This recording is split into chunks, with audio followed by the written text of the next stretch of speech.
Au dîner de Noël, j'ai remercié ma tante pour le porte-clés de mon anniversaire. Elle a lâché sa cuillère, je t'ai acheté un appartement à 400 000 €, le porte-clés était offert. Autour de la table, les sourires se sont glacés. Je m'appelle Chloé et j'ai 31 ans. Pendant le dîner de Noël, je suis en train de remercier ma tante pour le magnifique porte-clés qu'elle m'a envoyé pour mon anniversaire il y a 2 mois. Ma tante arrête de remuer la sauce, fixe la table en silence et dit calmement, je t'ai acheté un appartement à 350 000 €. Le porte-clés n'était qu'un bonus. Les sourires disparaissent de tous les visages. Un par un, les membres de ma famille deviennent blancs comme un linge. Imaginez la scène. Une table de Noël parfaitement dressée. La plus belle porcelaine de ma belle-mère, des bougies vacillantes et l'odeur de son fameux rôti qui embaume la salle à manger. Tout le monde rit, se passe les plats, jouant à la famille parfaite. Mon père découpe la dinde avec sa précision habituelle. Ma demi-sœur de 19 ans, Manon, fait défiler son téléphone, même si les téléphones sont censés être interdits à table. Et ma belle-mère, Valérie, dirige la circulation comme le général qu'elle est. Et il y a moi, assise à la même place que j'occupe depuis 15 ans, depuis que papa s'est remarié, juste à côté de la petite tante Margot, qui a pris l'avion depuis Nice pour nous faire une surprise. Je suis sincèrement heureuse de la voir. C'est la seule personne de cette famille qui m'a toujours traité comme si j'avais vraiment ma place ici. Tante Margot, dis-je en tendant la main à travers la table pour presser la sienne. Merci beaucoup pour le porte-clés que tu m'as envoyé pour mon anniversaire. Il est magnifique. Je l'emporte partout. Je le sors de mon sac à main. Une simple chaîne en argent avec une petite breloque en forme de cœur. Rien d'extravagant, mais venant d'elle, cela signifiait tout. La pièce devient silencieuse. Pas le calme confortable des gens qui apprécient un bon repas, mais le genre de silence qui vous noue l'estomac. La fourchette de tante Margot s'arrête à mi-chemin de sa bouche, ses yeux se plissent alors qu'elle regarde autour de la table. Papa s'arrête de découper au milieu d'une tranche. Le sourire de Valérie se fige comme s'il avait été peint. Porte-clés. La voix de tante Margot est dangereusement calme. Elle repose sa fourchette avec une précision délibérée. Chloé, ma chérie, quel porte-clés? C'est là que je réalise que quelque chose ne va vraiment, vraiment pas. La façon dont Manon se redresse soudainement. La façon dont la main de Valérie tremble alors qu'elle attrape son verre de vin. La façon dont papa s'éclaircit la gorge comme s'il s'apprêtait à annoncer une mauvaise nouvelle. Mais je m'emballe encore. Pour comprendre pourquoi ce moment ressemble à l'explosion d'une bombe, vous devez savoir à quoi ressemble vraiment ma famille. Et croyez-moi, ce n'est pas l'image d'Épinal qu'ils prétendent être. Grandir en tant que belle-fille dans cette maison, c'était comme être une invitée permanente qui avait abusé de l'hospitalité. Ma mère est morte quand j'avais 7 ans et papa a épousé Valérie 2 ans plus tard. Valérie a apporté sa propre marque de cruauté subtile déguisée en souci de mon bien-être. Alors que Manon avait des vêtements de marque pour la rentrée, j'avais des articles soigneusement sélectionnés dans les bacs de déstockage. Nous voulons enseigner à Chloé la valeur de l'argent, expliquait Valérie aux proches. Comme si la frugalité était un exercice de formation de caractère réservé uniquement à moi. Quand Manon a voulu une voiture pour ses 18 ans, elle a eu une Peugeot 208 neuve avec un nœud sur le toit. Quand j'ai eu 18 ans, Valérie a suggéré que je pourrais emprunter son vieux monospace quand il n'était pas utilisé pour les courses familiales, ce qui s'est avéré être approximativement jamais. Le schéma était toujours le même. Les besoins de Manon passaient en premier. Les envies de Manon étaient des nécessités et mes demandes étaient des luxes que nous ne pouvions pas nous permettre. Quand je voulais prendre des cours d'art, papa disait que nous devions prioriser les compétences pratiques. Quand Manon voulait des cours de piano, ils ont engagé un professeur particulier qui venait à la maison 2 fois par semaine. C'est à l'université que l'inégalité est devenue impossible à ignorer. J'ai passé ma terminale à travailler dans un cinéma pour économiser de l'argent, j'ai rédigé des dizaines de demandes de bourse et j'ai choisi l'université publique locale spécifiquement parce que je pouvais me permettre les frais d'inscription. Manon, en revanche, a postulé dans 5 grandes écoles de commerce privées dont les frais de dossier coûtaient plus cher que ce que je gagnais en une semaine au cinéma. Mais voici ce qui m'a vraiment touché, ils agissaient comme si c'était normal. Comme si traiter leur fille de manière complètement différente était juste l'ordre naturel de la famille. Quand les proches commentaient la disparité, Valérie souriait doucement et disait, « Chaque fille a des besoins différents. Chloé est si indépendante et responsable. Manon a besoin de plus de conseils. Traduction, Chloé peut se débrouiller toute seule. Manon mérite d'être prise en charge. La seule personne qui les a jamais interpellés à ce sujet était tante Margot, la sœur de mon père. C'était elle qui m'envoyait des cadeaux de fin d'études, qui se souvenait de mon anniversaire chaque année, qui posait des questions sur ma vie comme si cela comptait vraiment. Elle n'a jamais eu d'enfant, mais elle me traitait comme si j'étais précieuse, ce qui, après avoir grandi dans cette maison, semblait révolutionnaire. Quand j'ai obtenu mon diplôme d'infirmière, avec mention très bien et sans dette grâce aux bourses et au travail pendant mes études, la célébration familiale a consisté en un dîner chez Buffalo Grill. Quand Manon a obtenu son bac avec une moyenne tout juste passable, ils ont organisé une fête qui a coûté plus cher que ma voiture. Au moment où j'ai déménagé, j'avais appris à ne pas attendre grand-chose d'eux. Les cadeaux de Noël et d'anniversaire étaient des articles pratiques dont j'avais besoin de toute façon. Les fêtes de famille étaient des événements auxquels j'assistais mais auxquels je n'appartenais pas vraiment. Les vacances en famille étaient des choses qu'ils planifiaient autour de mon emploi du temps pour m'exclure, pas quelque chose où ils m'invitaient à me joindre à eux. C'est pourquoi tante Margot était si importante pour moi. Elle était la seule personne qui me faisait me sentir comme une famille. À 25 ans, j'avais construit une vie qui ne ressemblait en rien à la leur. J'étais une mère célibataire travaillant comme infirmière pédiatrique, vivant dans un petit appartement avec mon fils de 4 ans, Léo.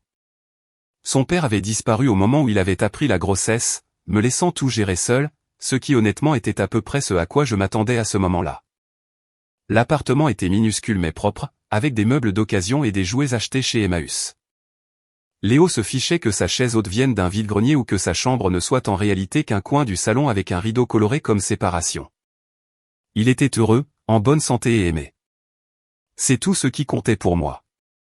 La relation de ma famille avec Léo était compliquée. Il prétendait l'aimer, bien sûr. Valérie postait des photos de lui sur Facebook avec des légendes sur le fait d'être la meilleure grand-mère du monde. Mais quand il s'agissait d'une aide réelle, comme le garder pour que je puisse faire des heures supplémentaires, ils étaient mystérieusement toujours occupés. Manon, maintenant dans une école privée qui coûtait plus cher par an que ce que je gagnais, passait occasionnellement jouer avec Léo pendant une heure avant de se plaindre de l'épuisement que causaient les enfants. Papa passait tous les mois, apportant de petits jouets et restant juste assez longtemps pour avoir l'impression d'avoir fait son devoir de grand-père. La seule personne qui se montrait constamment présente était tante Margot. Toutes les quelques semaines, elle faisait 2 heures de route depuis sa maison pour passer le week-end avec nous. Elle arrivait avec des biscuits faits maison, de nouveaux livres pour Léo et un véritable intérêt pour nos vies. Elle le gardait sans qu'on le lui demande, aidait au projet ménager et nous traitait, Léo et moi, comme si nous comptions. Quand Léo a eu une pneumonie à 3 ans, nécessitant une semaine d'hospitalisation, elle a pris des congés pour aider. Elle dormait dans le fauteuil inconfortable de l'hôpital, m'apportait des vêtements de rechange et tenait Léo quand j'avais besoin de me doucher ou de manger. Mon propre père a visité 2 fois pendant cette semaine, les 2 fois pour moins d'1 heure. C'est là que j'ai réalisé qui était ma vraie famille. Ce n'étaient pas les gens qui partageaient mon nom de famille ou vivaient dans la maison où j'avais grandi. C'était la personne qui se présentait quand les choses devenaient difficiles. L'année dernière, quand tante Margot m'a appelé pour me dire qu'on lui avait diagnostiqué un cancer du sein, je n'ai pas hésité. « De quoi as-tu besoin ?» ai-je demandé immédiatement. « Quand sont tes rendez-vous ? Qui te conduit au traitement ?» La réponse, comme on pouvait s'y attendre, était personne. Papa était trop occupé par le travail. Valérie avait un engagement antérieur avec les activités étudiantes de Manon. Manon était, bien sûr, trop jeune pour gérer des affaires aussi sérieuses. Alors, je suis devenu le chauffeur de Margot, son avocate, son système de soutien. 2 fois par semaine pendant 6 mois, j'installais Léo dans son siège auto après mon service et je conduisais 2 heures jusqu'à chez Margot, puis une autre heure jusqu'au centre de cancérologie, 3 heures pour le traitement, une autre heure pour retourner chez elle, et 2 heures pour rentrer. Léo a appris à s'occuper tranquillement dans les salles d'attente de l'hôpital, coloriant dans des livres que Margot lui achetait. Au pire de la chimiothérapie, je restais la nuit, m'assurant qu'elle mangeait, prenait ses médicaments et ne tombait pas. Léo se blottissait contre elle sur le canapé, sa petite main tapotant doucement sa tête chauve. Tante Margot est courageuse, me chuchotait-il. Oui, elle l'est, convenais-je. Et elle méritait mieux de sa famille que ce qu'elle recevait. Le soir où Margot a terminé sa dernière séance de chimio a été l'un des meilleurs soirs de ma vie. Nous étions assises dans son salon, Léo endormi entre nous, et elle a attrapé ma main avec plus de force qu'elle n'en avait eu depuis des mois. Tu m'as sauvé la vie, a-t-elle dit doucement. Pas seulement médicalement, bien que tes compétences d'infirmière aient certainement aidé. Tu as été là quand tout le monde avait des excuses. Tu m'as fait me sentir aimé quand je me sentais oublié. J'ai serré sa main en retour. C'est la famille. La vraie famille. C'est ce que les gens font les uns pour les autres. Ses yeux se sont remplis de larmes. Ton père m'a appelé 2 fois pendant ces 6 mois. 2 fois. Valérie a envoyé une carte. Manon a envoyé un texto de temps en temps. Elle secoua la tête avec dégoût. Mais toi, travaillant à plein temps, élevant un enfant seul, tu as trouvé un moyen d'être là à chaque fois que j'avais besoin de toi. La colère dans sa voix était nouvelle. Margot avait toujours été diplomate concernant les conflits familiaux. La gardienne de la paix qui aplanissait les moments inconfortables, mais le cancer, semblait-il, avait brûlé sa patience pour les faux-semblants. Après la mort de Pierre, a-t-elle continué, faisant référence à son mari décédé 3 ans plus tôt, j'ai pensé à changer mon testament. Il m'a laissé à l'abri du besoin, et nous n'avons jamais eu d'enfant. J'avais toujours prévu de tout laisser à ton père, en supposant qu'il prendrait soin de Manon et t'aiderait si nécessaire. Mais cette expérience m'a montré qui mérite réellement ma considération. Je me sentais mal à l'aise avec la direction de la conversation. Margot, tu n'as pas besoin d'eux. Si, j'en ai besoin. Sa voix était ferme. Tu dois comprendre quelque chose, Chloé. J'observe la dynamique de votre famille depuis des années, trouvant des excuses, espérant que les choses s'amélioreraient. Ce n'est pas le cas. Au contraire, elles ont empiré. Elle avait raison. Même pendant son traitement contre le cancer, quand on pourrait penser que la famille se rassemblerait, les schémas restaient les mêmes. Papa m'appelait pour avoir des nouvelles de l'état de Margot plutôt que de l'appeler directement. Valérie me demandait de transmettre des messages au lieu de décrocher le téléphone elle-même. Il me traitait comme un service de communication entre eux et Margot, plutôt que de reconnaître que c'était moi qui prenais soin d'elle. Quand les cheveux de Margot ont commencé à repousser et que son énergie est revenue, elle a commencé à faire des projets. Je vais voyager, a-t-elle annoncé un après-midi. Tous ces endroits que Pierre et moi parlions de visiter sans jamais le faire. Je commence par un tour d'Europe au printemps. 3 mois pour voir tout ce que j'ai toujours voulu voir. J'étais ravi pour elle. Après tout ce qu'elle avait traversé, elle méritait chaque moment de joie et d'aventure qu'elle pouvait trouver. Mais elle allait aussi me manquer terriblement. Margot était mon ancre dans la famille. La personne qui me rappelait que j'étais digne d'amour et de considération. Avant de partir, a-t-elle dit, je veux faire quelque chose de spécial pour ton anniversaire. 28 ans est une année importante, le début de la fin de la vingtaine. J'ai des projets. Mon anniversaire était en octobre, et Margot est partie pour son aventure européenne juste après, fin octobre. Elle avait vaincu le cancer et elle vivait enfin la vie dont elle avait rêvé. Ses cartes postales arrivaient chaque semaine, remplies d'histoires sur les galeries d'art à Rome, les plages en Grèce et les musées en Espagne. Elle semblait plus heureuse que je ne l'avais jamais entendue. 3 jours avant mon anniversaire, un camion de livraison s'est arrêté devant mon immeuble. Je n'attendais rien, alors j'étais confuse quand le chauffeur m'a tendu un bordereau à signer. Mais c'était bien là, mon nom et mon adresse. Un paquet de Margot avec un cachet de la poste étranger. À l'intérieur se trouvait une petite boîte à bijoux contenant un simple porte-clés en argent avec une breloque en forme de cœur et un mot. Joyeux anniversaire, ma chérie. C'est juste un petit quelque chose pour te faire patienter jusqu'à mon retour et que je te donne ton vrai cadeau. Toute mon affection, tante Margot.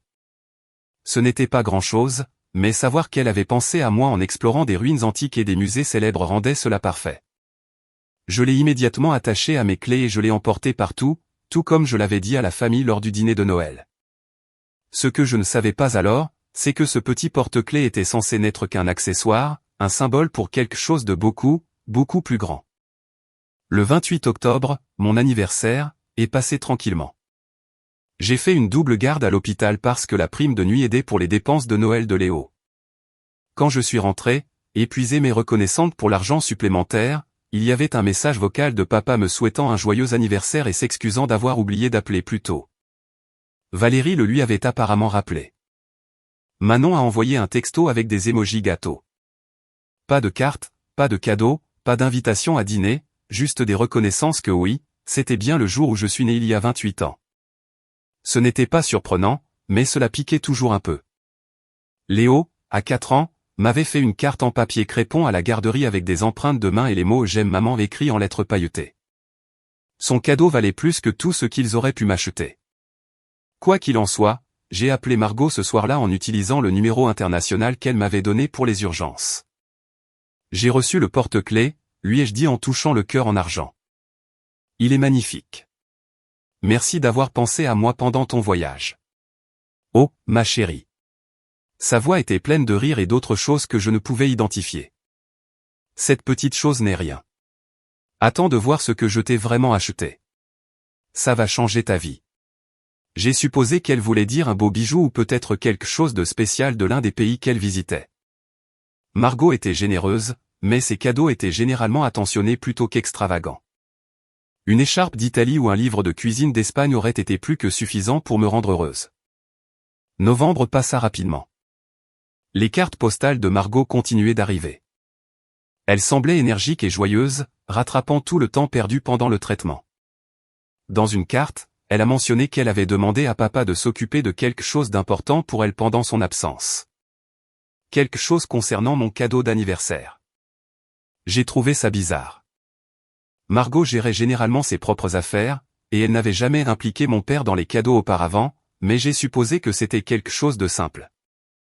Peut-être faire livrer des fleurs ou coordonner l'expédition de quelque chose de trop volumineux pour être envoyé par la poste. Décembre est arrivé avec le chaos habituel d'avant les fêtes. Mon emploi du temps s'est intensifié car d'autres infirmières prenaient des congés, et j'économisais chaque centime pour les cadeaux de Noël de Léo. Nous avions commencé notre tradition du calendrier de l'Avent, lisant des histoires de Noël chaque soir et buvant du chocolat chaud en regardant les lumières dans notre quartier. Pendant ce temps, j'ai remarqué que Manon postait des photos sur les réseaux sociaux de ce qui ressemblait à un nouvel appartement. Les photos montraient un bel espace de vie avec des meubles modernes, d'immenses fenêtres et des décorations qui semblaient coûteuses. Quand je l'ai mentionné à papa lors d'un de nos brefs appels téléphoniques, il a dit que Manon avait eu une excellente opportunité de faire du gardiennage pour quelqu'un voyageant à l'étranger. Quelle chanceuse, ai-je dit, sans trop y penser. Manon semblait toujours tomber dans des situations confortables.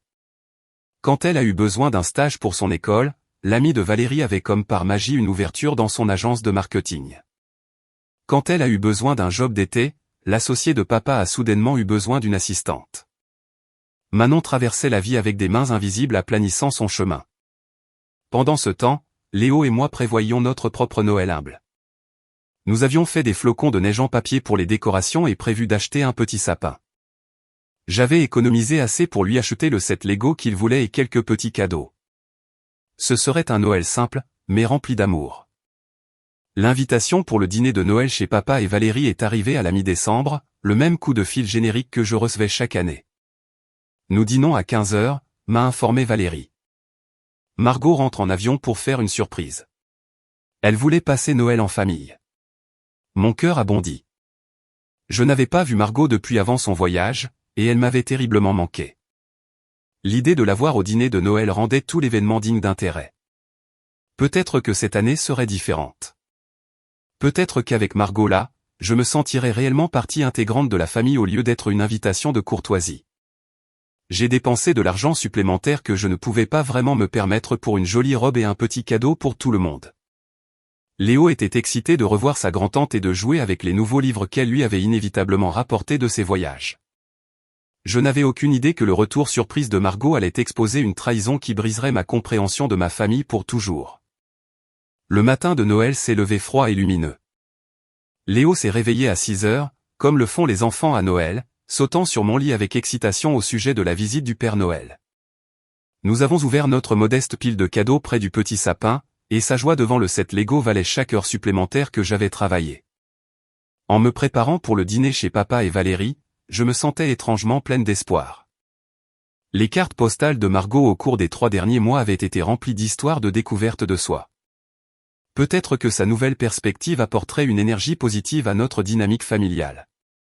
Peut-être que ce Noël serait le tournant que j'espérais depuis toute ma vie d'adulte. Léo était adorable dans sa petite chemise boutonnée et son pantalon beige, serrant le livre sur les dinosaures que le Père Noël lui avait apporté. Est-ce que tante Margot aura des cadeaux de très loin, a-t-il demandé alors que nous conduisions vers la maison où j'avais grandi. Je suis sûr qu'elle aura des histoires merveilleuses, lui ai-je dit. Et peut-être quelque chose de spécial, mais souviens-toi, passer du temps avec elle est le vrai cadeau. La maison était décorée exactement comme elle l'avait été chaque année depuis que Valérie avait emménagé. Lumière blanche, ornements argentés et dorés, tout coordonné et parfait. De la musique de Noël jouait doucement en arrière-plan, et la table de la salle à manger était dressée avec la plus belle porcelaine de Valérie. Manon était déjà là, portant une nouvelle robe de créateur et des chaussures qui coûtaient probablement plus cher que mon budget alimentaire mensuel. Chloé. Papa m'a serré chaleureusement, et pendant un instant, je me suis laissé croire que c'était une véritable affection familiale. Léo, mon grand, regarde comme tu as grandi. Valérie m'a fait la bise près des 2 joues, prenant soin de ne pas déranger son maquillage. Tu es ravissante, a-t-elle dit sur le ton qu'elle utilisait quand elle était poliment civile. Manon nous parlait de son nouveau logement. Une opportunité si merveilleuse, a rayonné Manon, se lançant dans une description détaillée de l'appartement qu'elle gardait. C'est dans le meilleur quartier du centre-ville, a-t-elle jailli. 2 chambres, une cuisine de gourmet, et des fenêtres du sol au plafond avec une vue incroyable. Le propriétaire l'a laissé entièrement meublé avec les plus belles choses. J'ai l'impression de vivre dans un magazine. J'ai fait les bruits impressionnés appropriés tout en installant Léo avec ses livres de coloriage dans le salon. Manon avait toujours eu de la chance avec les opportunités et garder un appartement de luxe était exactement le genre de choses qui lui tombait dessus régulièrement. En parlant d'appartement, a dit papa, jetant un coup d'œil à Valérie. Comment se passe ta situation de logement? Toujours en location près de l'hôpital. Ça se passe bien, ai-je répondu prudemment. J'avais appris à ne pas mentionner les difficultés financières devant eux. Tout aveu de difficulté serait accueilli par des suggestions de budget, comme si mes problèmes étaient simplement des questions de mauvaise planification plutôt que la réalité d'une mère célibataire avec un salaire d'infirmière. La sonnette a retenti à exactement 14h30, et Valérie s'est précipitée pour répondre. Surprise, a lancé une voix familière, et Margot était là, bronzée et rayonnante, portant une valise et affichant le sourire le plus éclatant que j'ai vu sur son visage depuis des années. Tante Margot. Léo s'est jeté dans ses jambes et elle l'a soulevé avec un enthousiasme qui montrait à quel point nous lui avions manqué aussi. Mon petit chéri, tu es devenu si grand. Elle m'a serré ensuite, me tenant fort. Et ma douce Chloé, vous m'avez tellement manqué tous les deux. Elle était incroyable. Le poids qu'elle avait perdu pendant la chimio avait été remplacé par du muscle grâce à toute la marche qu'elle avait faite dans les villes européennes. Ses cheveux avaient repoussé plus épais qu'avant, et sa peau brillait de la confiance de quelqu'un qui avait passé des mois à faire exactement ce qu'elle voulait. Comment était ton voyage, ai-je demandé, une joie sincère remplissant ma voix. Tes cartes postales donnaient l'impression que c'était l'aventure d'une vie. C'était tout ce dont je rêvais et plus encore, a-t-elle dit, les yeux pétillants. Mais j'étais prête à rentrer à la maison auprès des gens que j'aime le plus. Au cours de l'heure suivante, Margot nous a divertis avec des histoires de ses voyages. Elle avait marché sur le chemin de Saint-Jacques-de-Compostelle, pris des cours de cuisine en Toscane et passé des semaines dans des musées qu'elle ne rêvait que de visiter. Toute la famille semblait plus détendue avec elle là, comme si sa présence leur rappelait comment apprécier réellement la compagnie des autres. Alors que nous nous asseyions pour dîner, Margot a croisé mon regard à travers la table et m'a fait un clin d'œil. J'ai quelque chose de très spécial à dire à tout le monde, a-t-elle dit. Mais d'abord, profitons du beau repas de Valérie. La conversation a coulé plus naturellement qu'elle ne l'avait fait depuis des années. Même Manon semblait moins centrée sur elle-même, véritablement intéressée par les aventures de Margot.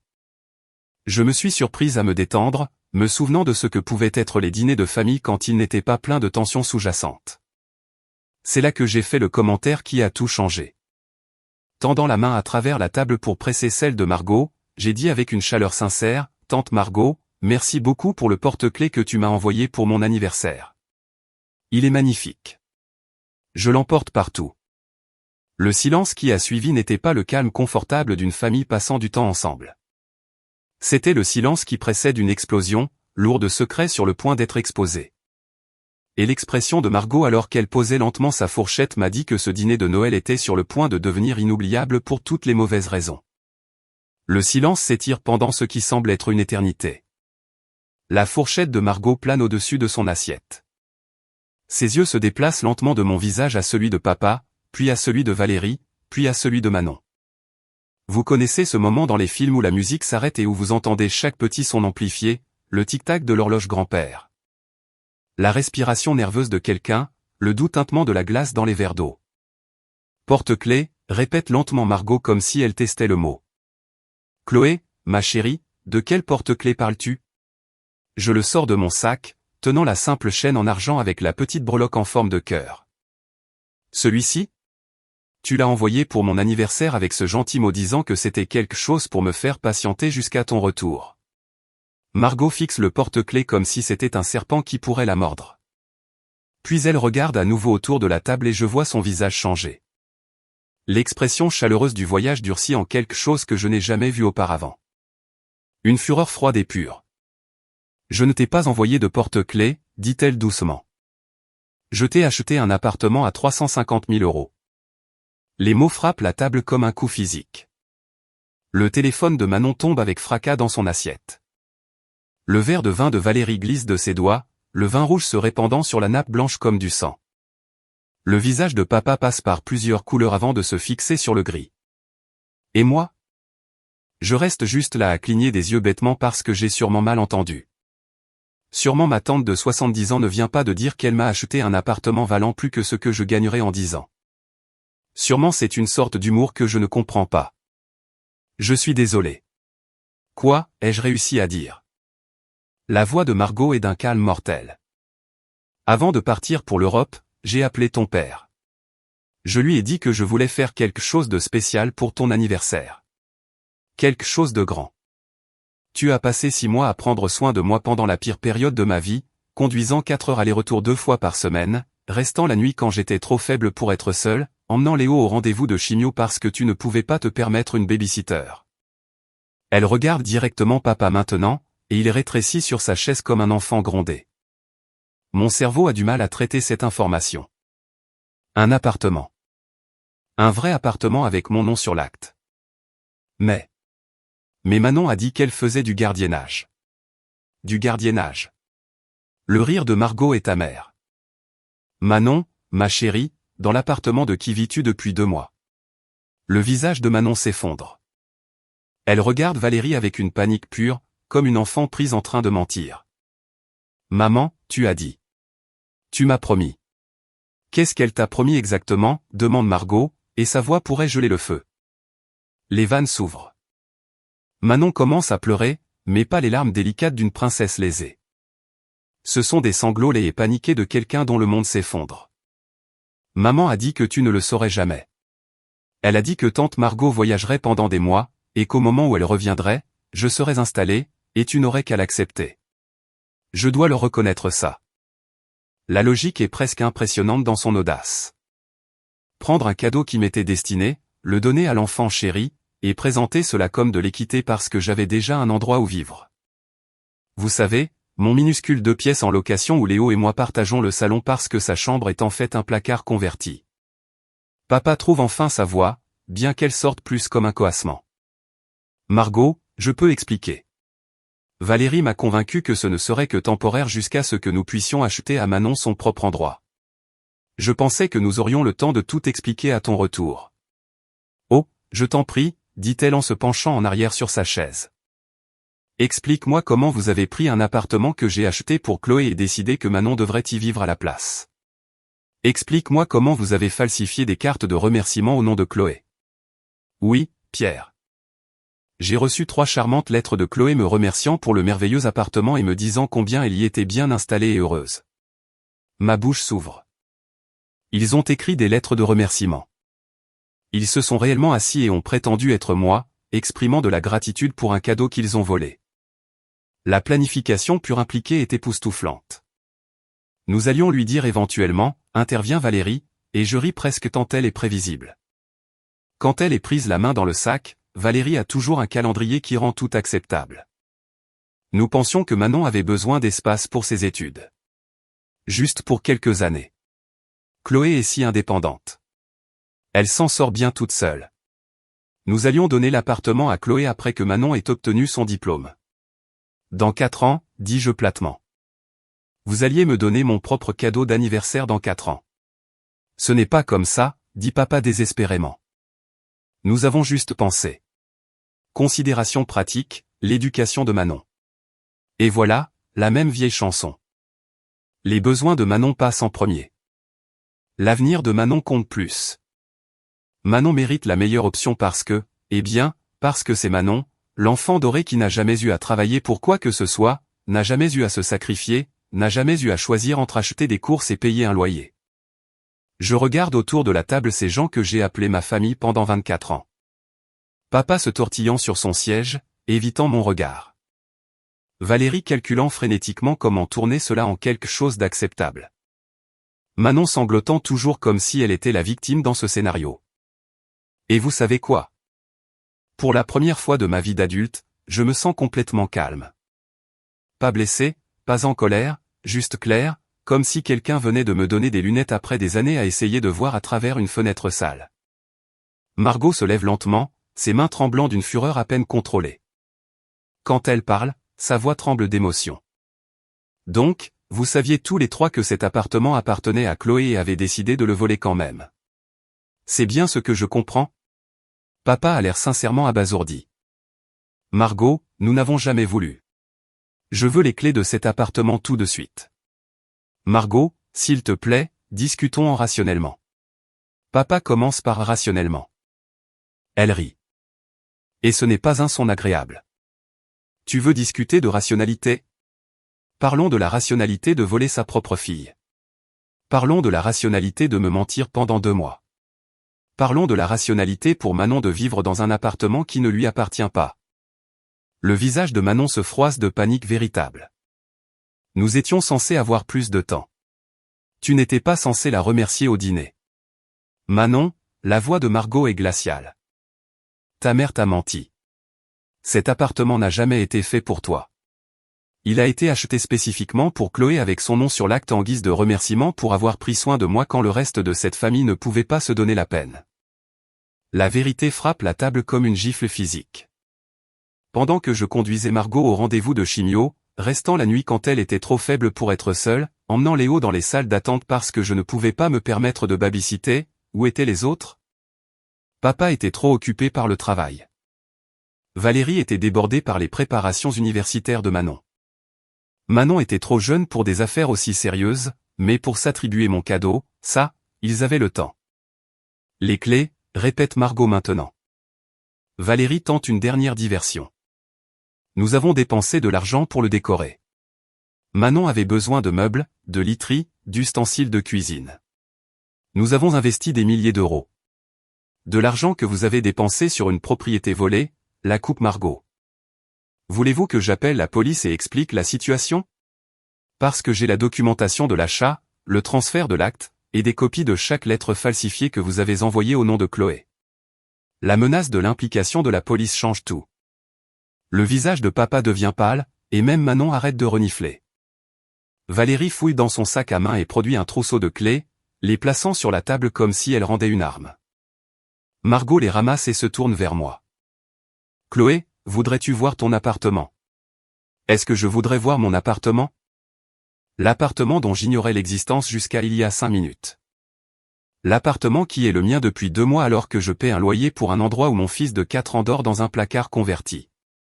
Oui, dis-je doucement. Alors que je me lève pour suivre Margot, Manon attrape mon bras. Chloé, s'il te plaît. Tu dois comprendre. Je ne savais pas que c'était pour toi spécifiquement. Je pensais que c'était juste une propriété familiale et que maman a décidé que je devrais l'utiliser pour mes études. Je regarde sa main sur mon bras, puis son visage. Pendant un instant, je vois la petite fille qui avait l'habitude de me suivre quand elle était petite avant que Valérie ne lui apprenne que nous n'étions pas vraiment sœurs, juste 2 personnes qui vivaient dans la même maison. Manon, dis-je doucement, tu ne savais vraiment pas que l'appartement était spécifiquement pour moi. Écoute, nous savions tous que tu ne te battrais jamais. Tu ne le fais jamais. Maman a dit que tu accepterais simplement. Éventuellement, comme tu le fais toujours avec tout le reste. L'honnêteté est époustouflante. Ils ne m'avaient pas seulement volé. Ils avaient calculé que je serais trop passive pour me défendre. J'enlève soigneusement sa main de mon bras. Mais cette fois, vous aviez tort. Margot attend près de la porte, ses clés de voiture déjà en main. Tu es prête, ma chérie? Léo a été remarquablement calme tout au long de cet échange, coloriant dans son livre de dinosaures et regardant occasionnellement les adultes avec l'expression résignée d'un enfant qui a appris que les conversations d'adultes n'ont souvent aucun sens. Je le rassemble avec ses livres. Nous allons voir un nouvel endroit, lui dis-je en l'attachant dans son siège auto. Tante Margot a une surprise pour nous. En sortant de l'allée, je vois Valérie et Manon debout dans l'embrasure de la porte nous regarder partir. Papa n'est nulle part en vue. Il est probablement dans son bureau à faire ce qu'il fait toujours quand les situations familiales deviennent inconfortables, se cacher jusqu'à ce que quelqu'un d'autre répare les dégâts. Le trajet jusqu'au centre-ville prend 20 minutes, pendant lesquelles Margot complète les détails qui me manquaient. L'appartement est dans un immeuble historique converti, style haussmannien, avec du parquet d'origine et d'immenses fenêtres. C'est à distance de marche de la garderie de Léo et à un court trajet de l'hôpital. Le quartier a des rues bordées d'arbres, un petit parquet, le genre de café où les locaux connaissent vraiment votre nom. J'ai regardé des dizaines d'endroits, dit Margot alors que nous traversons des quartiers de plus en plus beaux. Mais quand j'ai vu celui-ci, j'ai su qu'il était parfait pour toi. On s'y sentait chez soi. Nous nous arrêtons devant un bel immeuble en briques avec des volets noirs et des bacs à fleurs aux fenêtres. C'est le genre d'endroit devant lequel je passais en imaginant y vivre, mais sans jamais l'envisager sérieusement parce que c'était tellement hors de mon budget. 3e étage, dit Margot en nous guidant vers l'entrée. Unité d'angle avec vue sur le parc. L'ascenseur est petit et charmant avec des boutons en laiton et des boiseries. Léo appuie sur le bouton du 3e étage et sautille d'excitation. Quand les portes s'ouvrent, Margot nous mène à une porte marquée 3C et la déverrouille avec les clés qu'elle a prises à Valérie. La porte s'ouvre et j'entre dans le plus bel espace de vie que j'ai jamais vu. L'appartement est magnifique, pas parce qu'il est sophistiqué ou cher, mais parce qu'il est parfait. Un parquet chaleureux s'étend à travers un salon ouvert avec des fenêtres qui inondent l'espace de lumière naturelle. La cuisine a des placards blancs et des plans de travail en granit qui brillent comme s'ils n'avaient jamais été utilisés. À travers les fenêtres du salon, je peux voir le parc que Margot a mentionné avec de grands arbres et une aire de jeu où des enfants jouent, même dans le froid de décembre. 2 chambres, dit Margot en nous guidant dans un couloir. Celle-ci serait pour Léo. La chambre potentielle de Léo fait 2 fois la taille de notre salon actuel. Elle a des étagères intégrées, un grand placard et des fenêtres orientées à l'est, pour qu'il se réveille avec le soleil du matin. Il court immédiatement à la fenêtre et presse son visage contre la vitre. Maman, regarde. Des balançoires. La chambre principale me coupe le souffle. Elle est spacieuse sans être écrasante, avec assez de place pour une vraie commode, peut-être même un fauteuil de lecture. Le placard est plus grand que l'espace de couchage actuel de Léo. Mais ce qui me frappe, c'est la salle de bain. Une salle de bain complète avec une baignoire profonde, parfaite pour de longs bains après des gardes difficiles à l'hôpital. La locataire précédente a laissé quelques meubles, explique Margot alors que nous retournons vers le salon. Des pièces de base que je pensais que tu voudrais peut-être garder. C'est là que je remarque que l'appartement n'est pas vide. Il y a un canapé d'angle en tissu gris doux, une table basse qui ressemble à du bois véritable, et un ensemble de salles à manger qui pourrait réellement asseoir 6 personnes. La cuisine est approvisionnée en vaisselle, ustensiles de cuisine et même petit électroménager. Mais ce ne sont pas les pièces de base que Margot a mentionnées. Ce sont des articles coûteux soigneusement choisis pour compléter l'espace. Le genre de meubles que je regarde dans les magasins, mais que je n'achète jamais parce qu'ils coûtent plus cher que ce que je gagne en un mois. Margot, dis-je lentement. Ces meubles sont tout neufs. Elle sourit timidement. J'ai peut-être un peu exagéré avec les préparatifs d'emménagement. Je voulais que tu puisses entrer et te sentir chez toi immédiatement. Je m'enfonce dans le canapé, et il est exactement aussi confortable qu'il en a l'air. Léo grimpe à côté de moi, revendiquant déjà sa place. C'est notre nouvelle maison, maman? Je crois bien que oui, lui dis-je, bien que j'ai encore du mal à croire que c'est réel. Mon téléphone sonne, me ramenant brutalement à la réalité. Le nom de papa apparaît sur l'écran et Margot me fait signe de répondre. Chloé, où es-tu? Sa voix est tendue par le stress. Nous devons parler de cette situation. Quelle situation, papa? Tu sais ce que je veux dire. Le truc de l'appartement. On peut s'arranger. Peut-être que Manon peut rester là juste jusqu'à la fin du semestre. Ensuite, nous ferons la transition. Je regarde autour du magnifique salon, Léo arrangeant déjà ses figurines de dinosaures sur la table basse. Margot me regarde avec des yeux encourageants. Non. Comment ça non? Je veux dire, non. Manon ne peut pas rester ici jusqu'à la fin du semestre. Non, il n'y aura pas de période de transition. Non, on ne peut pas s'arranger. Cet appartement m'appartient. Il est à moi depuis 2 mois alors que je paie un loyer ailleurs parce que vous avez décidé que votre fille méritait mon cadeau plus que moi. Chloé, sois raisonnable. Manon a déjà emménagé, commencé ses cours depuis cet endroit. Toute sa routine est construite autour du fait de vivre là-bas. L'audace est époustouflante. Il vole mon appartement. Laisse Manon s'installer et construire sa vie autour. Puis me demande d'être raisonnable pour ne pas perturber sa routine. Où pensais-tu exactement que je vivais? Papa, as-tu supposé que je disparaîtrais simplement quand tu as donné ma maison? Silence à l'autre bout du fil. Manon peut déménager cette semaine, continuai-je. Elle peut prendre ses effets personnels, mais tout le reste reste ici. Les meubles, les ustensiles de cuisine, le linge de maison. Tout ce que vous avez acheté avec l'argent que vous auriez dû dépenser ailleurs reste dans mon appartement. Tu ne peux pas juste la mettre dehors sans nulle part où aller. Regarde-moi faire. Je raccroche et éteins mon téléphone. Margot rayonne de fierté. Je ne t'ai pas entendue aussi forte depuis des années. Elle a raison. Je me semble différente à moi-même. Plus calme, mais plus ferme, comme si j'avais enfin trouvé ma colonne vertébrale après 31 ans à la chercher. Qu'est-ce qui se passe maintenant? Maintenant, tu emménages ce week-end si tu veux. Je t'aiderai à emballer tes affaires.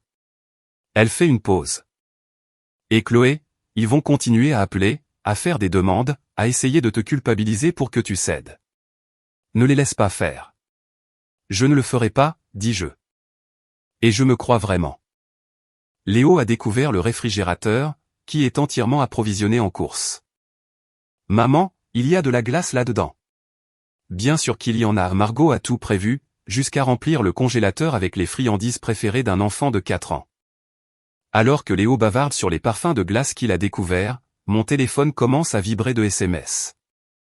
Valérie, Manon, et même l'associé de mon père, qui ne m'a jamais contacté directement auparavant. Je ne les lis pas. Au lieu de cela, je marche vers les grandes fenêtres du salon et regarde le parc où les enfants jouent, les rues bordées d'arbres où les gens promènent leurs chiens et portent des tasses de café. Le quartier où mon fils et moi allons construire une vraie vie.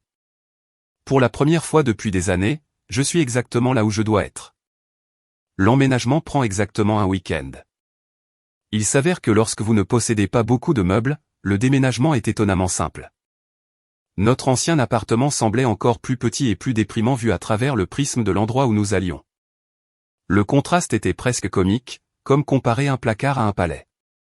Léo s'est adapté au changement avec la résilience que possèdent les jeunes enfants, traitant le déménagement comme une aventure plutôt qu'un bouleversement. Il courait de pièce en pièce dans le nouvel appartement, revendiquant des espaces et annonçant ses plans. C'est là que mes dinosaures vivront, a-t-il déclaré à propos des étagères intégrées dans sa chambre. C'est là que je mangerai mes céréales, a-t-il annoncé à propos du bar du petit déjeuner dans la cuisine. Margot a aidé pour tout, de l'emballage des cartons à la mise en place des services publics à mon nom. Elle avait pensé à des détails que je n'aurais pas envisagés, inscrivant Léo à l'école du quartier, trouvant un pédiatre dans le voisinage, localisant même l'épicerie et le pressing les plus proches.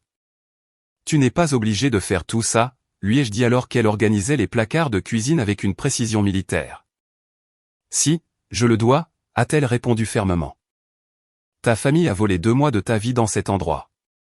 J'essaie de rattraper le temps perdu. Les appels de papa, Valérie et Manon ont continué sans relâche. Des messages vocaux qui progressaient d'excuses à des exigences, puis à une hostilité franche. J'en avais écouté les premiers, mais ils suivaient tous le même schéma. Reconnaissance que des erreurs avaient été commises, suivi d'explications sur pourquoi les besoins de Manon devraient toujours être prioritaires, se terminant par des accusations selon lesquelles j'étais égoïste et déraisonnable. J'ai arrêté d'écouter après le 5e. Mercredi soir, une semaine après notre emménagement, papa s'est présenté à ma porte. Pas d'appel préalable, pas de SMS pour demander si cela convenait. Il est juste apparu dans mon couloir comme s'il avait le droit d'être là. Nous devons parler, a-t-il dit quand j'ai ouvert la porte. Non, ce n'est pas le cas. J'ai commencé à fermer la porte, mais il a mis sa main contre. Chloé, s'il te plaît. 5 minutes. Contre mon meilleur jugement, je l'ai laissé entrer. Léo était déjà en pyjama, regardant des dessins animés sur la télévision fournie avec l'appartement, un écran plat plus grand que toute notre cuisine dans l'ancien endroit. Bel endroit, a dit papa, regardant autour de lui avec l'expression de quelqu'un essayant de calculer la superficie et les coûts mensuels. Vraiment sympa. Mais voici le truc, ma chérie. Manon est en difficulté. Et voilà. La même vieille stratégie. Quand les arguments logiques échouaient, appel à ma culpabilité émotionnelle concernant le bien-être de Manon. J'avais déjà entendu cette chanson, bien que d'habitude c'était pour avoir besoin d'aide pour ses devoirs ou avoir besoin d'être conduite quelque part ou faire face à un drame social qui nécessitait que toute la famille réorganise son emploi du temps. En difficulté comment, ai-je demandé, sincèrement curieuse de la crise qu'ils avaient fabriquée cette fois. Elle vit dans une chambre universitaire de la taille d'une boîte à chaussures, partageant une salle de bain avec 20 autres filles. La nourriture du resto la rend malade. Elle ne peut pas se concentrer sur ses études parce que les conditions sont horribles. J'ai cligné des yeux. Tu veux dire qu'elle vit comme une étudiante normale?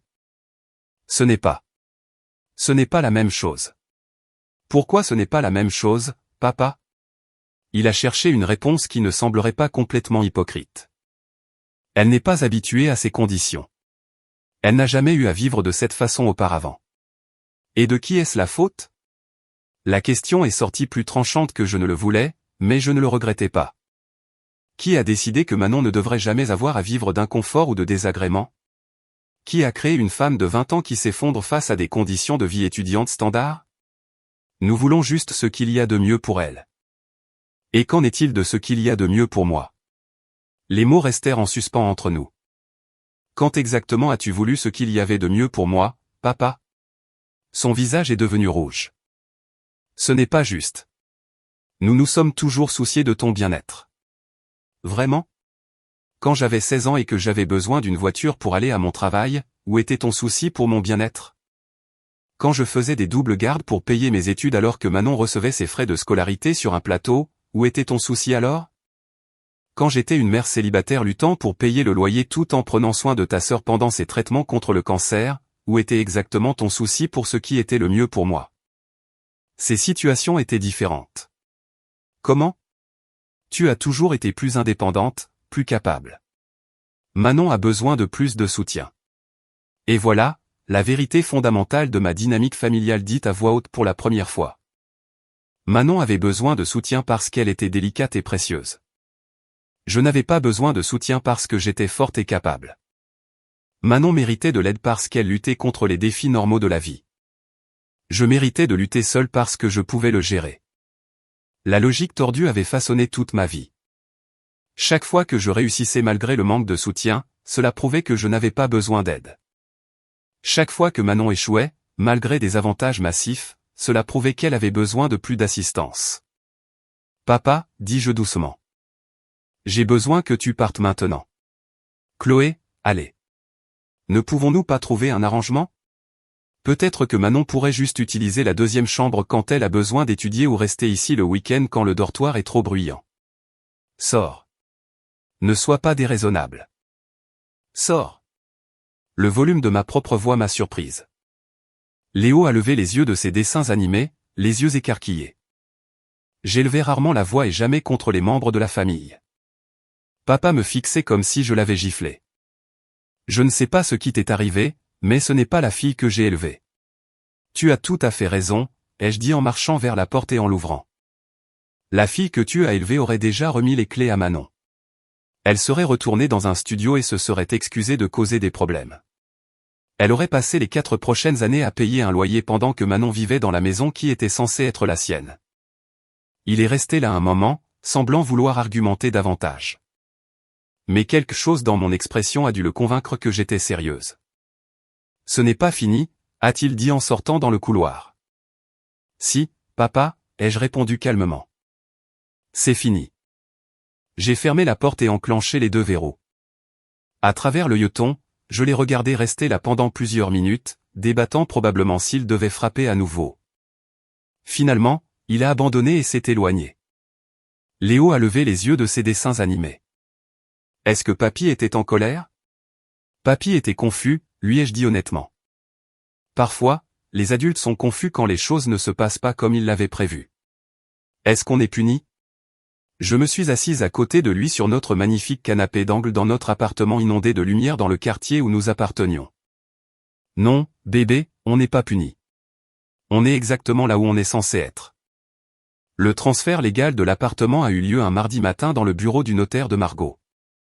Je n'avais jamais possédé de propriété auparavant, et l'expérience de signer des documents qui faisaient de moi la propriétaire officielle de quelque chose valant 350 000 € semblait irréelle. Margot avait insisté pour rendre tout juridiquement inattaquable, s'assurant que personne ne pourrait plus jamais remettre en question mon droit de vivre là. Félicitations, a dit le notaire en me remettant un dossier épais contenant l'acte de vente, les documents d'assurance et les règlements de copropriété. Vous êtes officiellement propriétaire. Propriétaire. À 31 ans, après des années à louer des appartements exigus et à m'inquiéter des renouvellements de bail, je possédais un logement. Pas n'importe quel logement, mais un magnifique, dans un quartier où les enfants jouaient en toute sécurité dans les parcs et où les voisins connaissaient le nom des uns des autres. Le soulagement financier a été immédiat et écrasant. Sans loyer à payer, mon salaire d'infirmière suffisait à couvrir non seulement les nécessités, mais aussi de petits luxes que je n'avais jamais pu me permettre.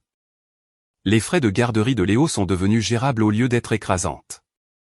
Je pouvais faire les courses sans calculer chaque article. Pour la première fois depuis des années, je ne vivais pas d'un salaire à l'autre. L'adaptation de Manon à la vie en résidence universitaire ne se passait pas bien, selon mes sources.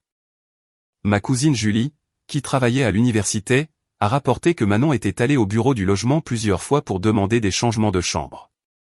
Elle s'était plainte du niveau sonore, de la propreté des salles de bain et des conflits avec ses colocataires.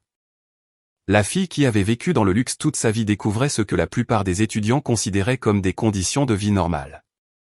Selon Julie, Manon avait également approché le bureau des aides financières, demandant des allocations de logement supplémentaires, APL. Lorsqu'on lui a dit que le niveau de revenu de sa famille la rendait inéligible aux bourses sur critères sociaux, Manon s'était apparemment effondrée en pleurant devant le conseiller. J'étais censé avoir mon propre appartement, avait-elle sangloté. Ce n'est pas comme ça que ça devait se passer. L'ironie ne m'échappait pas. Pendant 20 ans, Manon avait été protégée de tout inconfort ou désagrément. Maintenant, face à la réalité des salles de bain communes et de la nourriture de cafétéria, elle était sincèrement choquée que l'argent ne puisse pas résoudre immédiatement ses problèmes. Pendant ce temps, mes SMS étaient devenus de plus en plus hostiles. Les amis de Manon l'avaient apparemment convaincue que j'étais déraisonnable et égoïste. Ces messages allaient de la supplication, j'ai juste besoin d'un endroit calme pour étudier pour les partiels à l'accusation, tu gâches mon expérience universitaire parce que tu es jalouse jusqu'à la méchanceté pure, tout le monde pense que tu es une sœur horrible. J'ai fait des captures d'écran des pires et les ai enregistrés dans un dossier intitulé « Preuves » sans répondre à aucun d'entre eux. Margot m'avait prévenu que Manon allait faire monter la pression avant d'accepter la nouvelle réalité.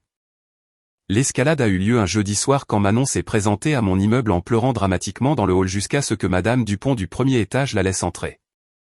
Elle a frappé à ma porte avec ce genre de rythme persistant et exigeant qui suggérait qu'elle n'abandonnerait pas facilement. « Chloé, je sais que tu es là.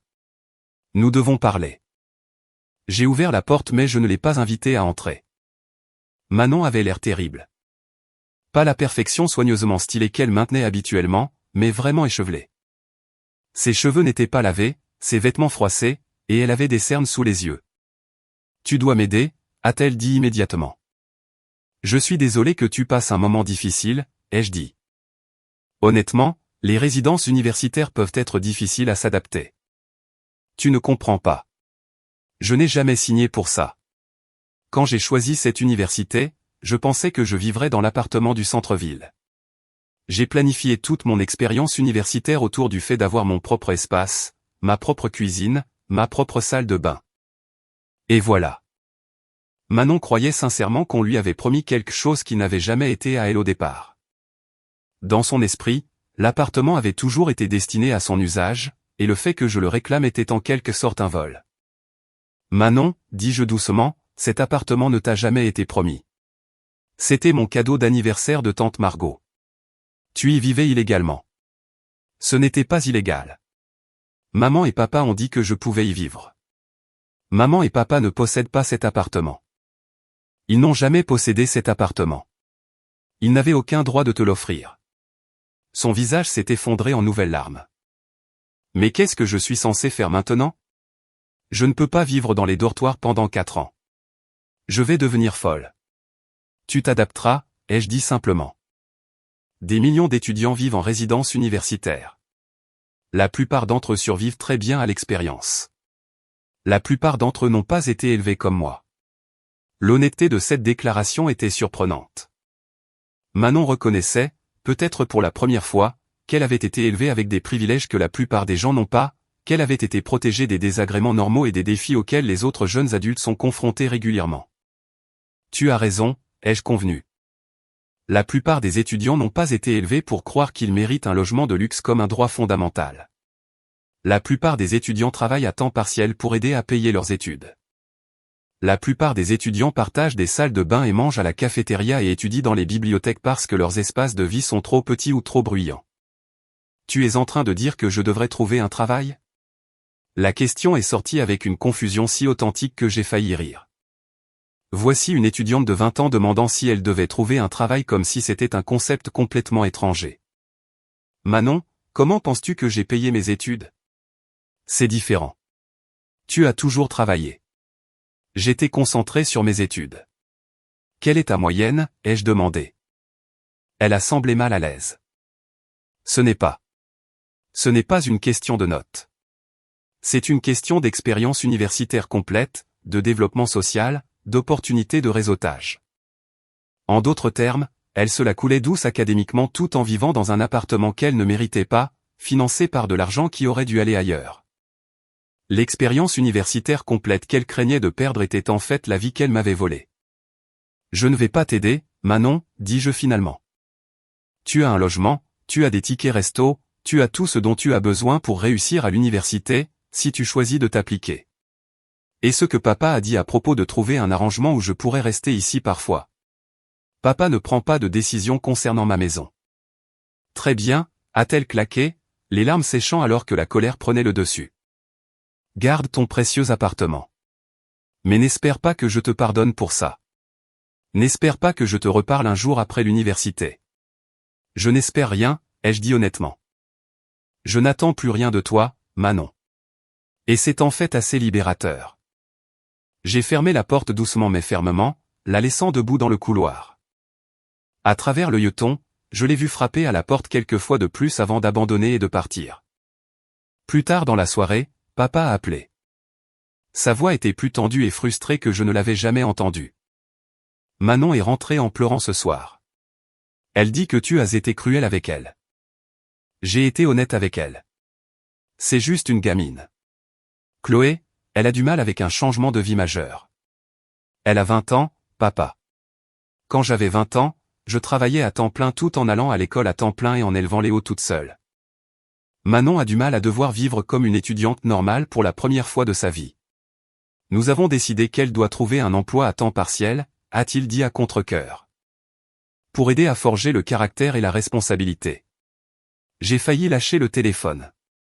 Après 20 ans à protéger Manon de tout type de travail ou de responsabilité, ils allaient enfin l'obliger à trouver un emploi parce qu'elle ne pouvait plus vivre dans le luxe volé. Cela semble être une bonne décision, ai-je dit. Mais elle ne devrait pas avoir à travailler tout en vivant dans des conditions médiocres si elle pouvait juste utiliser l'appartement le week-end. Papa, arrête. Quoi? Arrête d'essayer de négocier. Arrête d'essayer de trouver des compromis. Arrête d'agir comme si le confort de Manon était plus important que l'honnêteté et l'équité de base. L'appartement est à moi. Il sera toujours à moi. Manon ne vivra jamais ici. Pas même le week-end. Pas même pendant les partiels. Pas même dans les situations d'urgence. Tu es déraisonnable. Je suis clair. Il y a une différence. Le silence s'est étiré assez longtemps pour que je me demande s'il avait raccroché. Finalement, il a soupiré profondément. Je ne sais pas ce qui est arrivé à notre famille. Ce qui est arrivé, ai-je dit doucement, c'est que quelqu'un a finalement souligné que nous n'avons jamais été une famille. Nous avons été une hiérarchie avec Manon au sommet, toi et Valérie au milieu, et moi en bas. La seule différence maintenant, c'est que je ne participe plus. J'ai raccroché avant qu'il ne puisse répondre. Des mois plus tard, je suis assise dans le coin petit déjeuner de mon appartement, buvant du café et regardant Léo construire des villes Lego élaborées sur la table de la salle à manger qui a réellement assez d'espace pour ses projets. La lumière du soleil du matin pénètre par les fenêtres orientées à l'est, tout comme Margot l'avait promis, et je peux entendre des enfants jouer dans le parc de l'autre côté de la rue. Ma vie a trouvé un rythme que je ne pensais pas possible. Le travail ne semble pas écrasant quand je ne suis pas constamment inquiète pour l'argent. Léo s'épanouit dans sa nouvelle école où les enseignants connaissent son nom et les parents l'invitent aux anniversaires. Nos soirées sont paisibles au lieu d'être stressantes, remplies de devoirs à la table de la cuisine et d'histoires du soir dans sa belle chambre. La transformation financière a été remarquable. Sans paiement de loyer, j'ai pu constituer un compte d'épargne pour la première fois de ma vie d'adulte.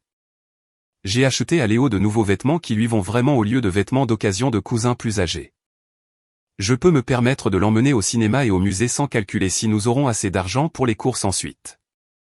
Mais la transformation émotionnelle a été encore plus profonde. Je suis plus calme, plus confiante, plus présente. Quand des collègues à l'hôpital commentent à quel point je semble différente, je leur dis que j'ai enfin appris la différence entre être indépendante et être abandonnée. La situation familiale a atteint un équilibre prévisible. Manon a finalement trouvé un emploi à temps partiel dans un café près du campus. Bien que, selon ma cousine Julie, elle se plaint constamment de devoir travailler les week-ends et de gérer des clients difficiles.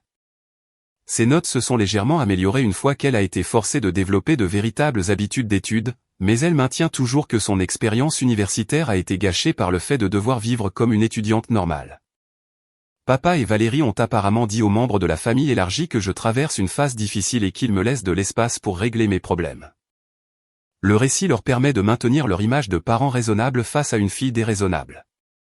Je ne prends plus la peine de corriger les hypothèses de qui que ce soit. Margot et moi sommes devenus encore plus proches, liés par l'expérience partagée de la trahison de ma famille. Elle partage son temps entre les voyages et gâter Léo, qu'il appelle maintenant sa mamie aventure parce qu'elle lui rapporte des trésors de chaque voyage. Le mois dernier, elle nous a emmenés tous les deux à Disneyland Paris pour un long week-end, les premières vraies vacances de Léo. Les SMS de Manon ont fini par s'arrêter, probablement parce que je n'y répondais jamais. Papa appelle encore occasionnellement, généralement quand il y a un événement familial auquel il pense que je devrais assister pour le bien de Léo. Je décline poliment mais fermement. Léo a beaucoup de famille avec Margot. Beaucoup d'amis à l'école et beaucoup d'amour à la maison. Il n'a pas besoin d'être exposé à des gens qui considèrent sa mère comme jetable. Le développement le plus surprenant a été ma relation avec ma famille élargie. Des cousins et des tantes qui avaient toujours semblé distants m'ont contacté après avoir entendu la version des faits de Margot. Apparemment, le traitement que ma famille immédiate me réservait était évident pour les étrangers depuis des années, mais personne ne se sentait à l'aise pour le commenter directement. On s'est toujours demandé pourquoi tu semblais si prudente autour d'eux, m'a dit ma cousine Sophie lors d'un récent appel téléphonique. Comme si tu avais peur de prendre trop de place ou de demander trop d'attention. Parce que c'est exactement ce que je faisais. J'avais passé 31 ans à essayer de prouver que je méritais d'exister dans ma propre famille, modérant mes besoins, minimisant ma présence, me faisant assez petite pour tenir dans les espaces restants de leur attention. Plus maintenant. Le courrier de ce matin a apporté une invitation au mariage d'une amie de fac. Et pour la première fois depuis des années, je peux me permettre d'acheter un beau cadeau et de voyager pour célébrer avec elle.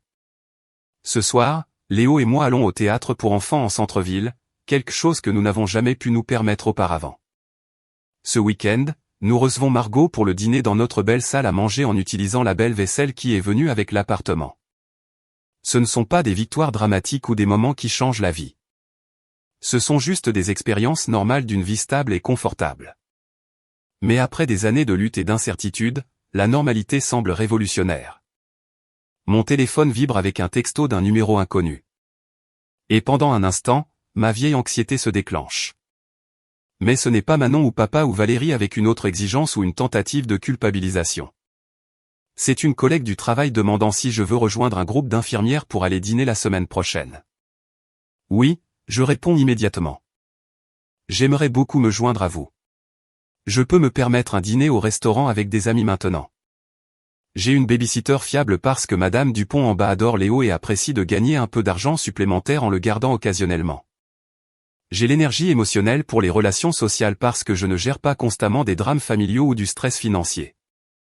En regardant en arrière, j'ai réalisé que ce qui s'est passé au dîner de Noël n'était pas vraiment à propos de l'appartement. Bien que l'appartement ait tout changé, c'était à propos de voir enfin ma famille clairement sans le brouillard de l'obligation et de l'espoir qui avait obscurci ma vision pendant des décennies. Ils n'ont pas arrêté de m'aimer. Ils n'ont jamais commencé. Mais Margot, si. Léo, si. Mes vrais amis, si. Et le plus important, j'ai enfin appris à m'aimer assez pour exiger un meilleur traitement. L'appartement était un cadeau, mais la vie que j'ai construite ici, c'est quelque chose que j'ai gagné. Alors que je finis mon café et me prépare pour une autre journée à un travail que j'aime, dans une maison que j'aime, avec un enfant qui se sent en sécurité et heureux, je pense à ce moment à la table de Noël où la vérité a explosé comme une bombe au milieu du dîner parfait de Valérie. La meilleure partie n'était pas de regarder leur visage quand ils ont réalisé qu'ils avaient été pris. La meilleure partie était de regarder mon propre reflet dans le miroir de la salle à manger et de voir une femme qui savait enfin exactement ce qu'elle valait.